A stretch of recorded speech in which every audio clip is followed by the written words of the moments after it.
Krishna speech Sandeep Singh channel पर आप सबका स्वागत है। आइए जानते हैं। एक दिन एक युवक अविरल, थका हारा, बेचैन मन और भारी आंखों से श्री कृष्ण के पास आया। रात के तीसरे पहर की बात थी। चांद अपनी चांदनी लुटा रहा था, पर उस युवक की आंखों में बेचैनी थी। वो बोला, प्रभु, मैं थक चुका हूँ। मन में हजारों विचार आते हैं, नींद नहीं आती, करवटें बदलता हूँ, चिंता करता हूँ, पर चैन नहीं मिलता। क्या करूं? श्री कृष्ण मुस्कुराए, बांसुरी को एक ओर रखा और बोले, अविरल, जब नींद ना आए तो समझो कि ब्रह्मांड तुम्हें किसी गहरे रहस्य से जोड़ना चाहता है। हर जागी हुई रात एक संदेश होती है। अर्जुन, जो वहीं पास बैठा था, मुस्कुराया। उसने भी कुरुक्षेत्र से पहले कई रातें बिना नींद के बिताई थीं। श्री कृष्ण बोले, जब रात को नींद ना आए तो व्याकुल होने की जगह विचारशील बनो। आत्ममंथन करो, अपने भीतर झांको। पहला कार्य करो, श्वास पर ध्यान दो, मन को वर्तमान में लाओ। दूसरा कार्य, जो बात तुम्हें सोने नहीं दे रही, उसे कागज पर लिख दो।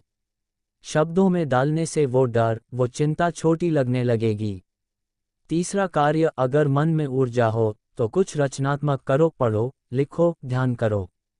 याद रखो, सबसे महान ग्रंथ गीता भी युद्ध से पहले जागी हुई रातों में ही जन्मी थी। अविरल आश्चर्य से बोला, प्रभु, तो क्या ये बेचैनी भी कोई वरदान है? कृष्ण बोले, हाँ, यदि तुम इसका उपयोग कर सको। जो रात को जागता है और खुद को जानता है, वही दिन में दुनिया को बदलता है।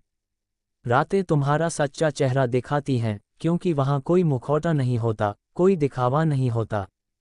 अविरल, क्या तुमने कभी सोचा है, जब सब सोते हैं तब सृष्टि सबसे ज्यादा जागरूक होती है। नदियां बहती हैं, हवाएं चलती हैं, तारे टूटते हैं और आत्माएं बातें करती हैं। वो समय तुम्हारा है स्वयं से मिलने का। अविरल की आंखों में चमक आ गई। वह अब भी थका था, पर अब उसके पास दिशा थी।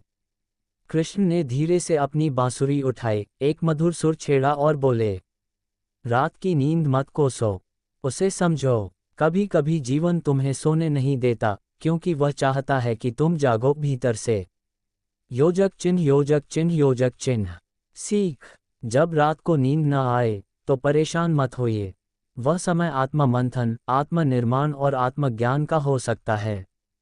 सोचना बंद करें, महसूस करना शुरू करें, क्योंकि हर जागी हुई रात एक जागरूक सुबह की तैयारी है। योजक चिन्ह, योजक चिन्ह, योजक चिन्ह। अगर चाहो तो मैं इस कहानी को स्क्रिप्ट की तरह भी बना सकता हूँ, आवाज के उतार चढ़ाव, पृष्ठभूमि संगीत या वीडियो स्टोरी के लिए। कुरुक्षेत्र युद्ध के कुछ दिन पहले की बात है। युधिष्ठिर श्री कृष्ण के पास आए। उनके मन में दुविधा थी। युधिष्ठिर बोले, मधुसूदन, मुझे युद्ध से भय नहीं, पर एक प्रश्न बार बार मन में आता है, क्यों सत्य की राह इतनी कठिन होती है?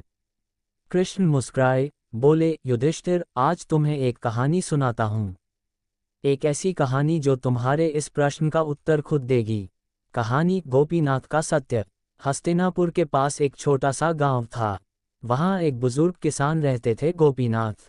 बहुत ही ईमानदार, सच्चे और धार्मिक। एक दिन उनके खेत में राजा दुर्योधन का शाही घोड़ा घुस आया और उनकी सारी फसल रौंद डाली। गांव वालों ने कहा, गोपीनाथ, ये तो राजा का घोड़ा है, चुप रहो, वरना सजा मिलेगी। पर गोपीनाथ ने सत्य का साथ नहीं छोड़ा। वह सीधा राजमहल पहुंचे। द्वारपाल ने पूछा, क्या काम है? गोपीनाथ ने निडर होकर कहा, राजा से कहो कि उनके घोड़े ने मेरी मेहनत की कमाई को नष्ट किया है। मैं मुआवजा चाहता हूँ। ये बात दुर्योधन तक पहुंची। वह क्रोधित हुआ, एक साधारण किसान मेरी शिकायत करने आया है। इसका घमंड तोड़ना होगा। गोपीनाथ को दरबार में बुलाया गया। दुर्योधन ने पूछा, तुम्हें मेरे खिलाफ बोलने की हिम्मत कैसे हुई? गोपीनाथ ने कहा, राजन, मैं झूठ बोलना नहीं जानता। अगर अन्याय हुआ है तो चुप रहना भी पाप है। दरबार में सन्नाटा छा गया।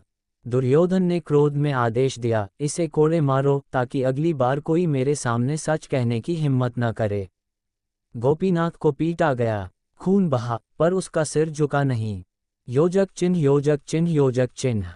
फिर क्या हुआ? कुछ दिन बाद जब श्री कृष्ण हस्तिनापुर पहुंचे तो उन्हें गोपीनाथ की बात पता चली। वे तुरंत गांव गए। कृष्ण ने गोपीनाथ का सिर सहलाया और कहा, तुम्हारे सत्य की कीमत अभी नहीं, पर भविष्य में समझी जाएगी। सत्य कभी हारता नहीं। युद्ध हुआ, दुर्योधन मारा गया। कुछ वर्षों बाद युधिष्ठिर सम्राट बने। उन्होंने सबसे पहले गोपीनाथ को बुलवाया और कहा, आप जैसे लोग इस धरती की असली रीढ़ हैं। उन्हें सम्मान दिया गया और उनका गांव राज्य का आदर्श ग्राम घोषित हुआ। योजक चिन्ह, योजक चिन्ह, योजक चिन्ह। कृष्ण युधिष्ठिर से बोले, देखा युधिष्ठिर, सत्य की राह कठिन थी।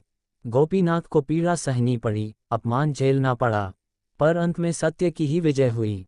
सत्य की राह पर कांटे हैं, पर यही राह आत्मा को शांति देती है। यही राह समय के साथ चमकती है।